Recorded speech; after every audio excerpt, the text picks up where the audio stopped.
Hey, hello everybody. This is Liz Wright from Liz at Home and Sandy From Color from, Creatively. and we're doing a joint video today where we're going to introduce ourselves to you as actual faces and actual people and not just disembodied hands. And we've decided we've come up with a collection of questions that we're going to ask each other, and I will post the ones that I ask Sandy, and Sandy will post the ones that she asks me, and we'll put our videos up sort of around about the same day. Our time zones are very different. What time is it there now, Sandy? It's 10 a.m. in the morning here on Wednesday the 25th. And So, Wednesday the 25th, and it is, I need the reading glasses to see, it is 6 p.m. in the evening, so we are far apart. far apart on the other side of the world. Yes, so isn't technology actually amazing that we can, It's exciting that we have this technology yeah, that we can get. it's absolutely We fantastic. met, we met each other through the coloring community here on YouTube. So that's exciting too. It is incredibly exciting. Sandy reached out to me at a stage when I was just about ready to give up my channel, actually, and she gave me a whole new lease on life for coloring. So it's been Well, really, you encouraged me too. Your channel has encouraged me, and I wanted to encourage you. it's wonderful. So isn't it great that one can make friends on this online community? All right, so now we've got a whole lot of questions about coloring and about each other. So And your channel name, I'm Liz at Home. Liz at Home. Okay, just wanted to make sure we got that in. So, Yes, so Liz at okay. Home and Color Creatively doing a collab. Hey. Yippee yay. So excuse these earphone things, but I need them to hear properly. And let's see. So, Sandy, where were you born and raised?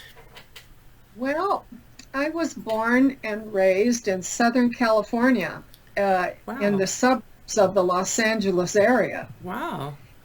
Yeah, my whole life. I'm in Utah now for the last 20 years. Um, that was a story how we got here when the 9/11 occurred, all that problems with the Twin Towers going down. Yes. My husband and I came here for a job Oh, because we were in California and every company shut down. wow. Millions of people were laid off. And so we came here to Utah. I'm living in southern Utah, and it's a tourist area, so Oh, different where I came from. And we live near at least three of the major national parks. So we get wow. about 5 million tourists a year coming through here, going to the parks. So, That's amazing. That's really incredible. Wow. Okay, next. and, okay, you're going to ask me the questions, and Shall then shall we shall we go back and forth? why don't we both answer Yes, the same yes, good question at the idea. same time? And then let's go through So the. I So, was Liz, where were you born and raised? I was born in the Cape Town area of South Africa, and I still live in the Cape Town area of South Africa. So I've the Cape Town area is quite large, and there are southern suburbs and northern suburbs, and I was born in the southern suburbs, and I now live in the northern suburbs. So it's a little bit different, and there's a slight language difference in the two areas. The southern suburbs is predominantly English speaking, and the northern suburbs is predominantly Afrikaans speaking, which is one of our 11 South African languages. Wow, um, 11. yeah, I can only really speak English and Afrikaans, but so otherwise I've stayed in more or less the same place my whole life. Nothing very exciting about it. um, Oh, okay, next question. Are you married? Do you have children? And do you have grandchildren? Oh, wow, that's a big question. I have a daughter and a son, and they both live in California. And between the two of them, my daughter has 5 children, Wow. and my son has 4. So I've got 9 Wow. grandchildren. Are they boys and girls, the grandchildren, or are they? Just let me think. My daughter had 3, wait, 3, 2, 3, 4, 4 girls and 1 boy. I'm Wow. lost today. And my son has 4 boys and 1 girl. Oh, So that's awesome. So you've got a mix. yeah, and they range in ages from about 10 years old up to 22, 23 Wow. years. That's So there's a awesome. wide spread. Yeah. I Yes. was the lady that never thought she was going to have grandkids, but Really? I ended up having Now 9. you've got 9. Wow. Uh, Yeah, my son used to repair computers in his bedroom as a side job. oh, Um, he had like a whole room full of 6 computers at a time. wow. And I would go over there and I would say, when am I going to be a grandma? All you do is clone computers. You know, Well, he got around to it. that's the project, and I have 4 children from him. That's jolly good. So he proved himself. I'm I've been married for it's getting up for 50 years now. It's we've been married a long time. I've got 3 children, 2 boys and a girl, and I have each of my children has 2 sons, so I have 6 grandsons. So my one son lives in Cape Town, but about an hour and a half away from us, so not close by. My daughter lives close by, which is awesome, and my youngest son lives in Germany, which is far away. But Wow. yeah, I had them all here for 2 months from February. So it was a house full and quite tiring and lovely, but quite tiring. Both their Yes. children are 3 years old and turned 1 when he was here. So they're very Oh, little. And my oldest grandson is 12. So they're sort of within a 12-year. yeah. Yeah. Well, mine are, if I were to drive from Utah to California in a car, it would take me 13-hour drive to see Wow. my kids. Yeah, Wow. so we don't get to see them too Mm. often. Now I can But imagine. they do come out from time to time and stay with us. So Oh, that's that's, lovely. yeah. Oh, no, that's great. So It's now great. let me go on to one of the coloring questions. Do you ever buy PDF coloring books and print individual sheets from them to color?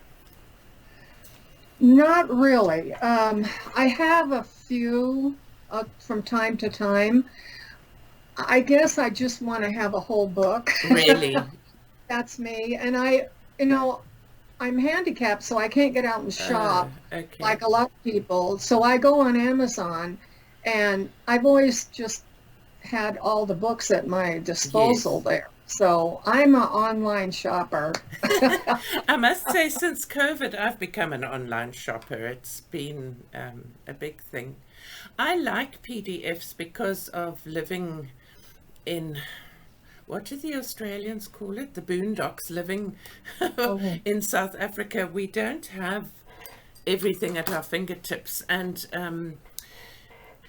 you've gifted me something. You see what the postage costs. It costs the same as the product plus a bit. And so it's when I can buy a PDF book, it's very nice for me because I get it immediately. It costs the same as it costs everybody else, and then I can print it. But I do like having books. There's something really nice about having a book. well, I think if I lived where you did, I would probably be doing PDFs too a Yeah, lot. Yes. it's a cost-effective thing, I must say, and it is nice where paper's concerned. I like Yeah, mixed media, so yeah. that's my favorite too. That it makes a difference when you have a good paper to color on. Yes, yeah. It really, really does. And now another colouring question. Do you have a favourite colouring book artist? Oh, that's hard. Isn't it? I like so many of them. You know, I started out really crazy over Kirby Rosanna's. Really? Yeah, I wasn't a Johanna Basford fan right away, but this last book of hers, Worlds of Wonder, uh, it got me hooked because it was a different style. So now I'm thinking about getting her next book. um, I like, you know, Hannah Carlson and Maria Trolley, but I guess if I really going to pick a favorite, it would be Teresa Goodrich from Creative Haven, believe it or not. I can agree with you there, because I love her stuff. It's so comforting. Yes, it's country, it's charming, it's a family feeling. I don't know. I like her work. I really like so many of them. It's hard to say that any one is a true favorite, you know, because it depends too on my mood. Some days I want to color Teresa Goodrich, and the next day I want to do a dragon from Kirby. So Yes. I've got hard to another say. question that wasn't in the list we gave. How do you approach a Kirby Rosanna's picture? Because I've never colored one. I look at them, and well, of course my eyes are better now since the operation, but they overwhelm me. I don't know if it's my dyslexia, or I can never quite tell what's going on in the picture until it's been colored by somebody. It just looks like so difficult. Well, I try to approach it section by section. Oh. First of all, I do the background first. Oh, really? That gives me a starting point. And then I try to break down the picture like one small section of the page at a time. Oh. In fact, I just had a subscriber ask me about that. She feels overwhelmed. So she said, how do you start? So I'm thinking about making a future video on just starting a page online and seeing how that goes, you know.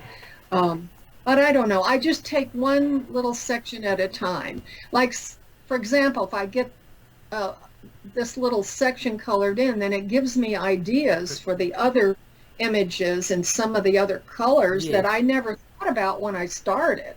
Okay, you know. so you don't like make a plan and decide, okay, this is going to be this and this is going to be that.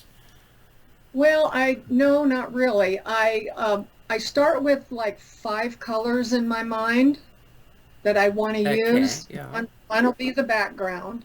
And then as I get to going on the images, sometimes I change my mind and my colors. I guess it's just free flowing. I don't know. I'd love it if you did a video like with a Kirby Rosanna's wouldn't help me because I don't have them, but I'd be interested in watching how you did it anyway. You don't have any Kirby Rosanna's books? No, I've just never bought them because I know I won't color in them, and they're expensive. They cost in the region of 400 to 500 rand here, which is about it's probably about $40. Oh, okay, that's double the price. Yeah. More. Yeah. So and I mean I pay that for a Hannah Carlson book because that I will definitely color in, but I don't think I will color in a Kirby book. I love seeing what other people have done. But yeah. Well, I've done probably more of his in his older books, the Anamorphia, and although this last book, I don't know, forgot the name of it. I'm starting to color back in it some more now.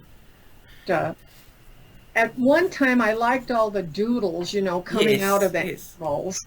Now I'm sort of seeing he's changed his style, and I sort of like it that I don't have all the doodles. I don't like the doodles. I never know what color to color a doodle like that in. It sort of looks like, oh, now what? I think I'm too literal.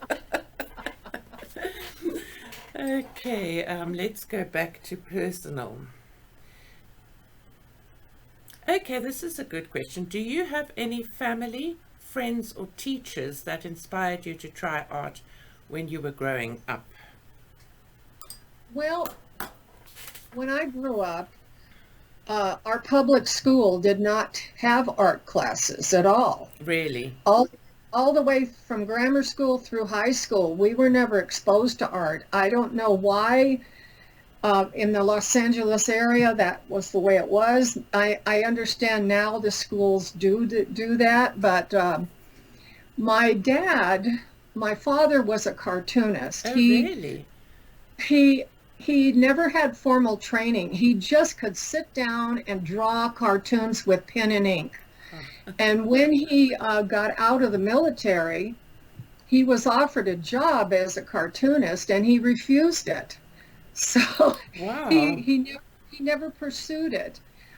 So as kids, he would draw cartoons for us, and we'd be amazed, but never did we learn. And my mother, she was pretty artistic. She designed her high school yearbook. Wow. And in fact, she was the only one designing the whole book. And that's quite something. She did a lot of watercolor portraits, but never taught us, never encouraged us. And till I got into my 30s, and then there was a big rage here in California, where they had these shops that would make statuary out of plaster, and I bought this lamp. It was about 2.5 feet tall, the base, and it was a gypsy woman sitting on a pedestal. And so my parents started painting plaster, and then they started showing me how to do it. So we did all kinds of painting once a week together. I would go over there for a whole day. And it took me about 3 months to finish that lamp. Wow. But that must have been very inspiring and so nice to do together. Yes, it was. And, but that's all. And it lasted, like a year or two. And then that sort of died out, and the stores closed, and we don't have that anymore. But that was the only thing I was exposed to until I moved here to Utah. And we got a new neighbor from California. And my husband said, because he's always outside meeting everybody. Yes. So he said, why don't you go over and introduce yourself to Terry's wife, Eileen, and welcome her to the neighborhood? And I said, okay, I'll do that. So I went over and welcomed her. And little did I know that she had been an oil painter for 35 years. Wow. And so she took me through her home. It's like an art gallery, and I could see all her paintings. And so, I oohed and awed, and I thought, that's good. But I never thought about oil painting. Forget it. I can't draw a straight line. So the next day, she called me up and invited me over for lunch. And she had made a homemade soup. So I went.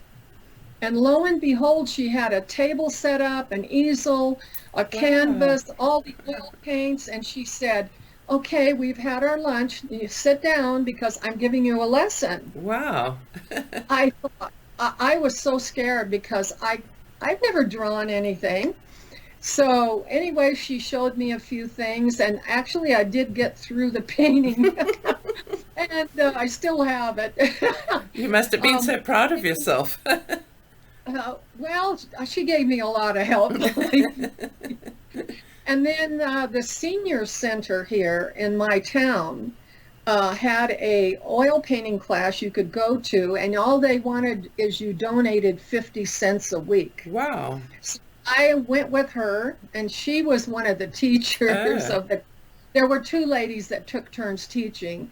So I did that for about a couple of years, and then I had to quit due to health problems. But my whole house, I've gone my channel, I've got a video of all my oil paintings that hang in the wall. I must go and have a look at that.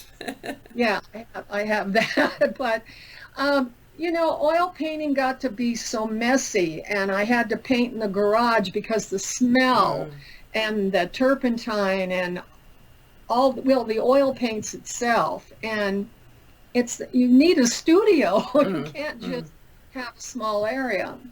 So I got sick and I gave it up. I didn't go back to it, but here I am coloring. Now, my story with art, at our school we did have art. We used to have, like in primary school, we had weekly art lessons and everything, and I was really bad at it and often sort of told that's no good, you've got no talent, and then we went to high school and you could actually choose to do art as a subject. And the teacher came to me and she said, Elizabeth, please don't choose art. You really are not gifted. So I couldn't draw a thing. I didn't even color in a lot as a child, but then as an adult, after I had my children, obviously I just loved having children, and I did lots of crafts with them, and we did we'd color together, and we'd do marbling on paper, and we'd paint, and we'd finger paint, and we did paper making and everything that you could, and I loved it. And then I started fabric painting, which was more or less like coloring in with those tubes that you colored on the fabric. It was very juvenile looking, but I enjoyed the feeling of it. And then I stopped with that, and then that I teach singing, and I had quite a few adult pupils at a certain stage, and this one lady came along in about 2016, I think, and she came with, I don't know if you got the Relax with Art magazines in the States, did you? No, I don't. Okay. I don't Well, there was remember. a set of magazines called Relax with Art, which was adult coloring, and she brought volume 1 to me as a lesson, She brought volume 1 to me as a gift in her singing lesson, and she said, I don't know if you like adult coloring. And I had never colored, but when somebody gives you a gift, you sort of feel, well, you better do something with this now. She's my pupil, she's supporting me. So I went out and I bought some Statler Norris Club or something. Oh yeah, The pencils. most Yeah. dreadful pencils I've ever used in my Yeah. life. I mean, they kind of almost drill holes in the paper. But There's not very much pigment in those pencils. but I colored and I colored and I colored, and I finished doing it with a cat. And but I felt so overwhelmed by this image and these pencils, and not really even knowing what to do. So I did what one does, and I went on Facebook and I typed in adult coloring, and I saw all these pictures that people were posting, and then I saw a channel called Adult Coloring Haven, and it was a new channel, and I joined that, and the ladies on that were very kind, and there were some quite talented people, and I got into it, and I went off and I bought myself some different pencils, and then the spending started because, oh my goodness.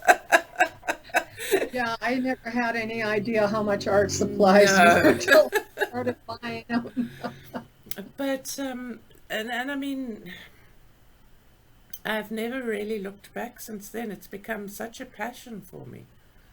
And I'm still not great. I've found recently in this adults, what do they call us? The color tubers. Yes, color tubers. I found with a lot of them doing these color by number books, which I thought I wouldn't like. But I got some gifted to me in some Happy Mail, and I love them.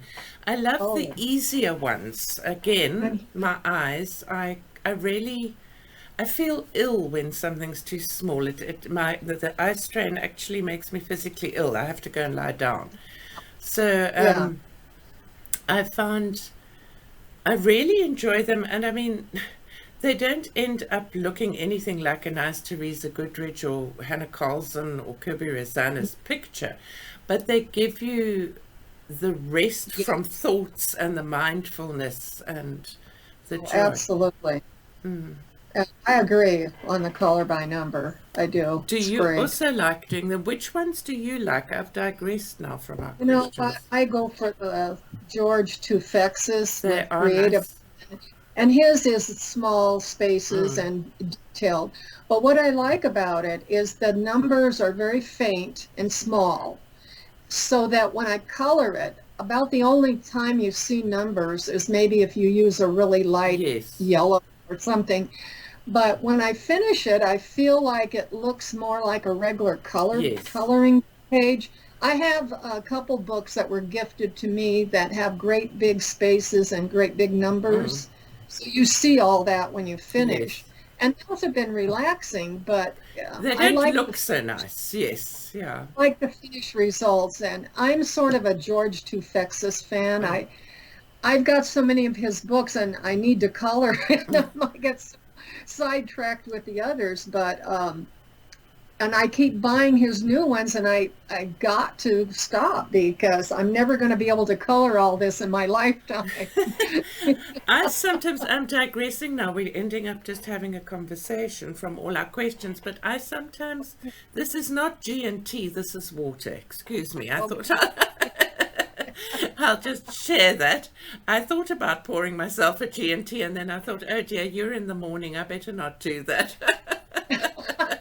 um, I sometimes, I love art supplies. I love getting new things. There's nothing that actually brings me more joy.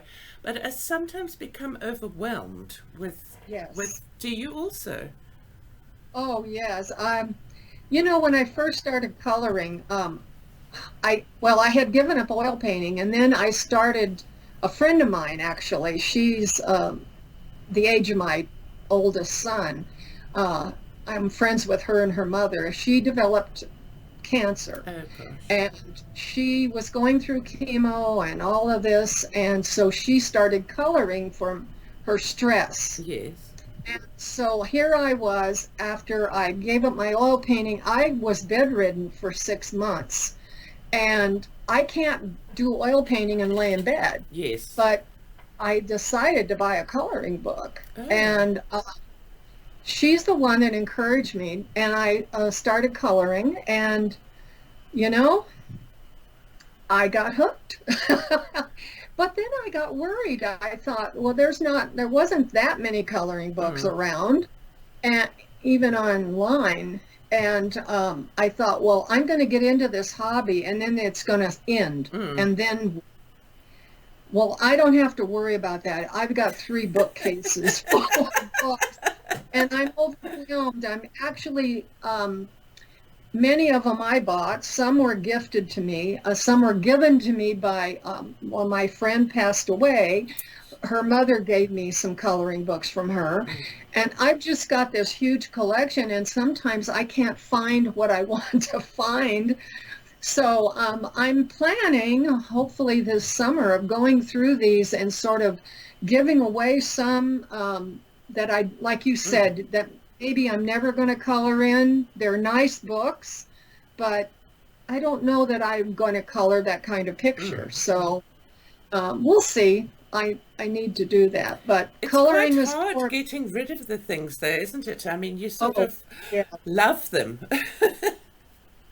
You know, I started out buying Prismacolor Mm. pencils because I'd watched YouTube and I'd listened to my friend and that's all she had. And I thought, wow, I didn't know pencils were that Yes, expensive. yes.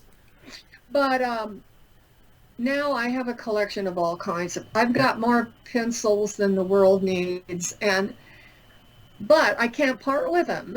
Well, I feel the same. I've just done a And I video should, of my really budget pencils, and I looked at those and I thought I really should give them to my grandchildren. Um, right. but I love them. Oh, I am the same way. What I'm doing is rotating right now, and using different pencils like each month. I'm going to use different pencils. This month I'm using 3 different kinds, and they're all budget friendly. Actually, I really like budget friendly So pencils. do I. And I blend a lot with solvent, and I've found that you can have an inexpensive pencil, and when you use solvent to blend, that really brings the uh, pigment out and makes it more bold. And even if you use, your more expensive pencils, it does the same thing. And it gives it a painterly look. I sort of like that. I use solvent a lot. I've tried the whole Vaseline and baby oil, but I like the same one that you do. I like either the Gamsol or what's the vitamin C one called? Zest-It. Zest-It, or that Zest-It, yeah. The citrus, yeah. Well, I was getting Zest-It from London, and even though it has to be imported, the postage was really low, and I could afford that, and I felt it was fine, and it's more of a non-toxic solvent. And I've pulled the material data sheet on that to make sure and all that. But anyway, make a long story short, with this rise in postage that we've went through here in the United States, even from state to state, not counting international, I just haven't been able to buy it again. So I just bought this, I think it's called Mona Lisa odorless paint thinner. Got it from Amazon because I saw this channel, Lacquery Art. I forgot the girl. I've watched it. That's a lovely channel. She's a really, her stuff, her paintings come out realistic. I mean, I'm never going to be that kind of painter, but or colorist, but she uses that, and I bought it, and I've been very happy with it. So that's what I'm doing now. If I would have continued with Zest-It if the prices hadn't got outrageous, Well, I'm quite lucky because they've brought Zest-It into South Africa now. So it costs a lot, but I've got a bottle like this, and I've had it for 2 years, and it's only down to half. So it lasts forever. Yeah, it takes a long time. We are both on YouTube. So what made you decide to start a YouTube channel? Well, oh my gosh. I got to coloring all by myself, and my friend Marion that had introduced me to coloring, got too sick and couldn't color. And I wanted to share what I was learning, and then I had met someone that did not have a coloring YouTube channel, but just another type of channel. And he was telling me that he had made friends with people all over the world. And I thought, well, that sounds exciting. Yes. Maybe I'll find people that are interested in coloring. I had no clue there was a whole coloring community. And so one day I was talking about it. My husband said, why don't you just start your own channel? And I thought, oh, come on, I can't color that good. I'm not this. Oh, I don't think so. But he encouraged me. He's always encouraging me to do whatever I want to do. And I remembered my grandmother's words. My grandmother, when I grew up, my mother would always say, now, you can't do that. I don't think you can do that. You don't have the, like you said before, you don't have the talent. My mom was much the same, yes. But my grandmother lived near us, and she was always coming over to our house. And she said, don't listen to your mother. Your mother's old. Mother's old thinking. You can do whatever you want to do. And she just pounded that into my head as a child. But she was an example. She always wanted to be a nurse her whole life. Wow. And she had 3 girls during the Depression time. Her husband was killed accidentally, and here she was during this horrible time of our country and Depression. She had to raise 3 girls, so she had to go to work.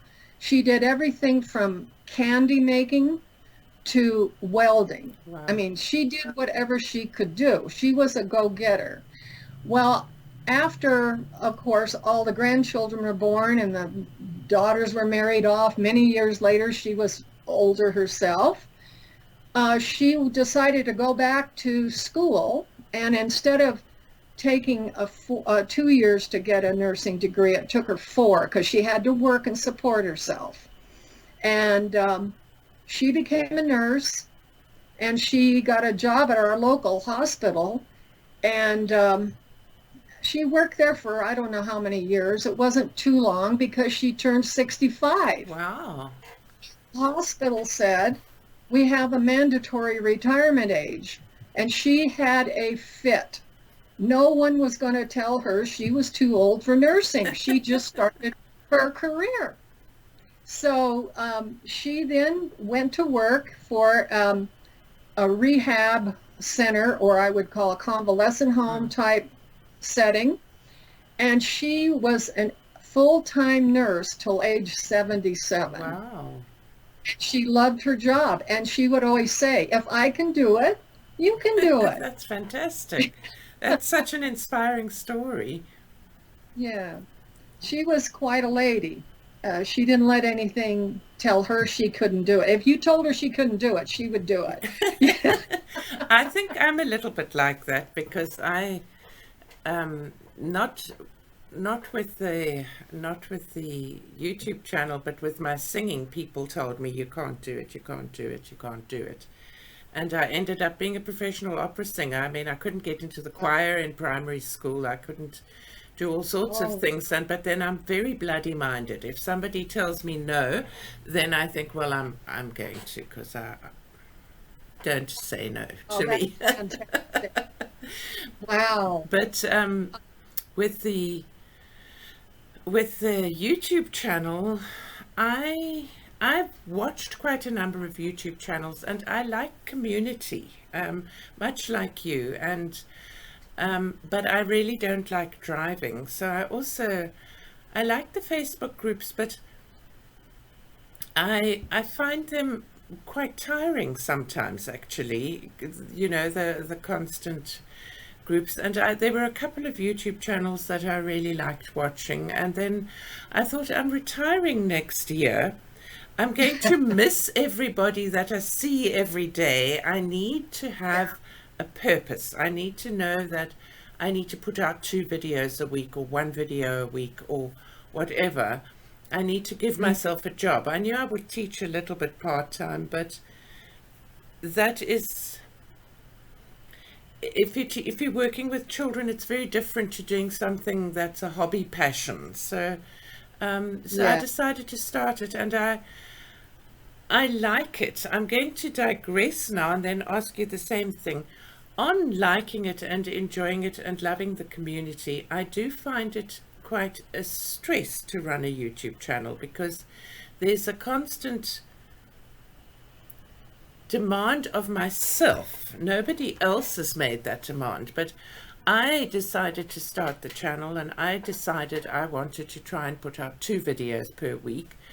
And I get very angry with myself if I don't get that right. And there's this constant wonder of, what can the next video be about? What can I do? Will people enjoy it? Will anybody watch it? How do you feel about that sort of thing? Yes, definitely. Well, you know, last year I took off, or is it this year? I think I took off several months, and I was just overstressed, just too stressed. Yes, there is a stress each week thinking about what can I do, what's the video going to cover? Like you said, is anyone going to watch it?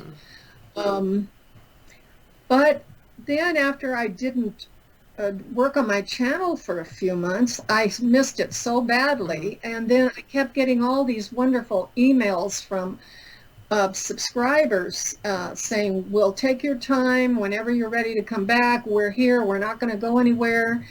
And it just felt like a great family, and I got over the stress. I mean, I am going through some right now, you know, but I'm dealing with it better. I'm not putting out as many videos a week.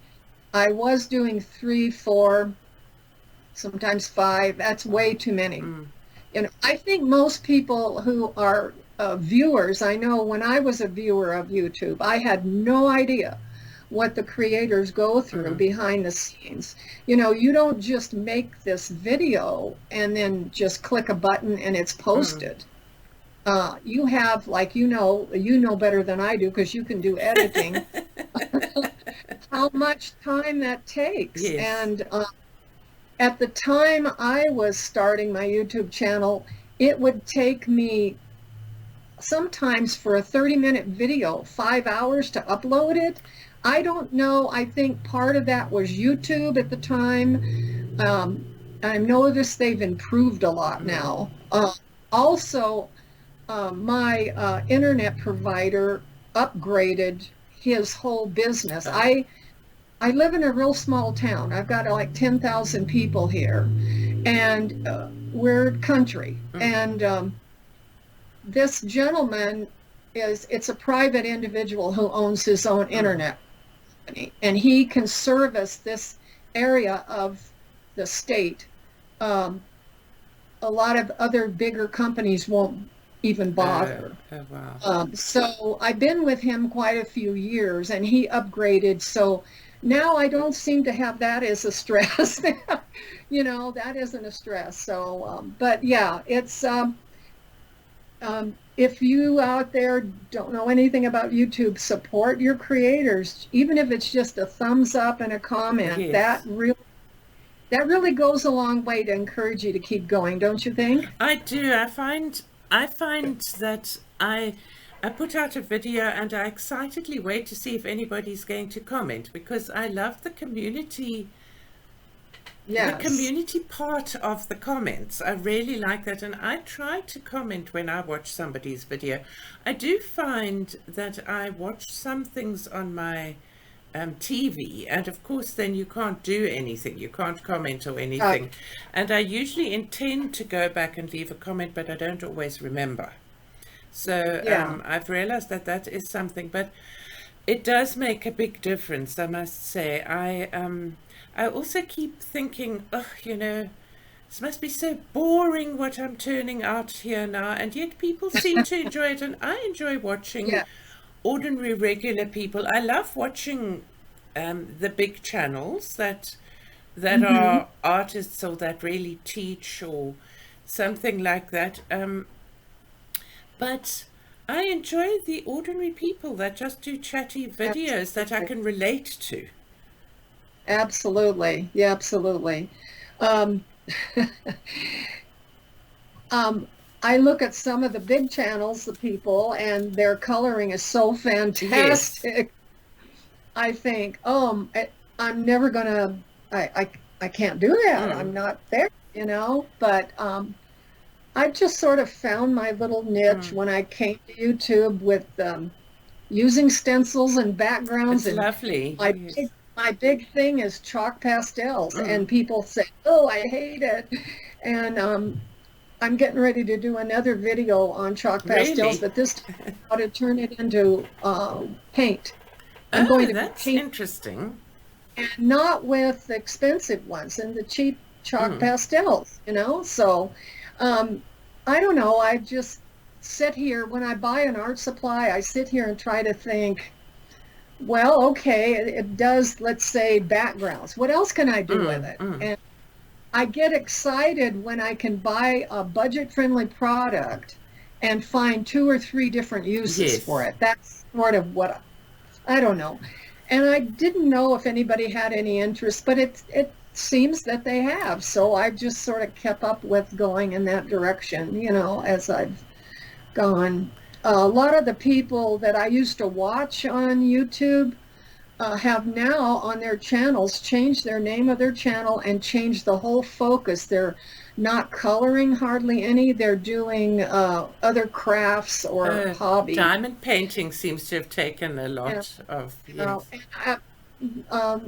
there used to be a channel called Shalene's Coloring Book Nook. And when I first started, Shalene really inspired me. She would review books that she read, but she would also do coloring. now it's Shalene's Creativity Room or something. Uh, She's doing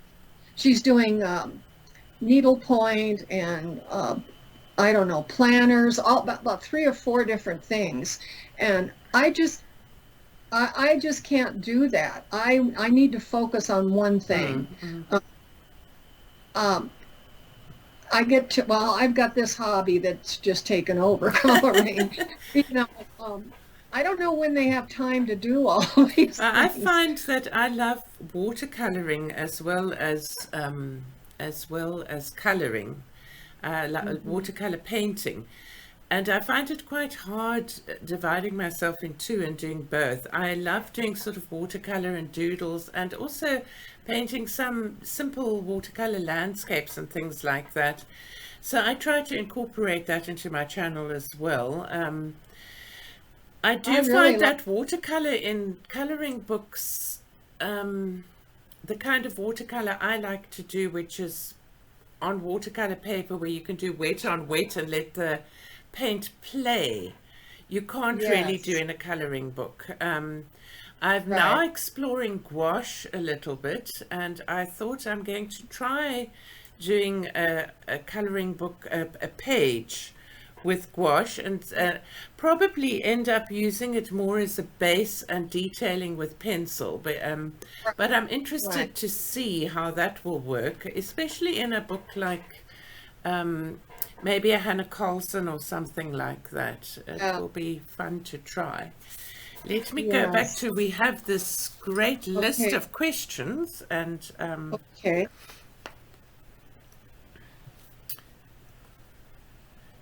um, we've answered those just by chatting. We probably A answered a lot lot of of them. them. One that I've mentioned just in chatting, but you haven't. Do you belong to any Facebook groups, or is your coloring all with YouTube? Well, when I was not making videos for my channel and I was taking a break, I did go to Facebook to see about participating in some of those, but I I didn't warm up to it too good. Okay. I I just feel I didn't feel any personal Mm. connection, I guess, is what I'm trying to say. Um, So I like the YouTube format better. I like the coloring community is a community. Um, there were a lot of people, about 4 or 5 different channels that helped me get started to get my first subscribers. Mm. And I really am thankful for that. And we still email each other Really? back and forth. And yeah, um, I've got some real close friends with some of my subscribers, and so I just came back to Mm. YouTube. Oh, that's And great. I'm glad I missed your channel when you were away. As you know, I wrote to you a few times. we were, we are retired, my husband and I, and yet I just find that it takes so much time for YouTube. How do people go on Instagram and all these other social media? I've been asked by my subscribers to go to Instagram. do that. Mm. It just, I don't, well, I didn't understand Instagram. I don't know. I just got so mixed up. I, I never done anything with it really. So, but I feel like it would, with the YouTube channel taking so much time, I need to spend some time with my husband personally too, instead of just work, work, work.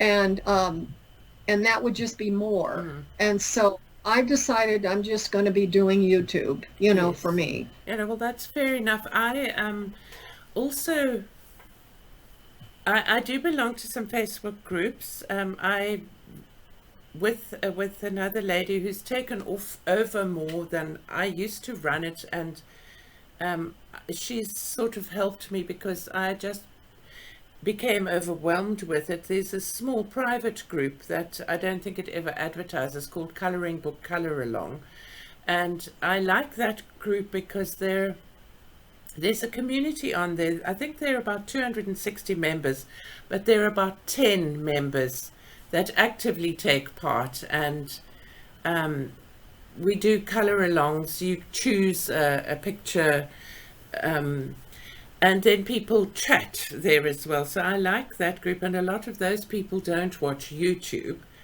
And then on Instagram, I went onto Instagram because my daughter-in-law asked me to, and I still find it a bit confusing. I've been on it for about a year, and only recently one of my very nice subscribers asked me to do a buddy color with her. And I'd mentioned in one of my videos that I saw people doing buddy colors on YouTube, but I didn't know how to go about it and what's a buddy color and blah, blah. And so she emailed me, and then she talked me through it. I mean, my subscribers are wonderful. I love them to bits. And like you, I've also made friends with a couple of people that send me emails, and it's become like pen pals in days of old. Yep. Absolutely. And I love that. I love the personal connection and the sense of community. So, yeah. I'm beginning to think that we're just about reaching the end. How do you feel? I feel the same Yes. way. I hope people watching have enjoyed this. To get to know us a little bit better, I hope so. I also hope so very much, and I hope that you've watched till the end. Shall we make a magic secret word? Liz and Sandy. If you've watched till now, type Liz and Sandy into one of our comments. Thank you, Liz. We need all the comments we can get. Yes, absolutely. So I'm going to say bye-bye now, and bye to Sandy. Bye. And it's been so wonderful being able to talk to you. And to you. Through this medium, and our subscribers as well. So this has been fantastic. It has been great. Thank you so much, Liz. Bye. And goodbye. Bye.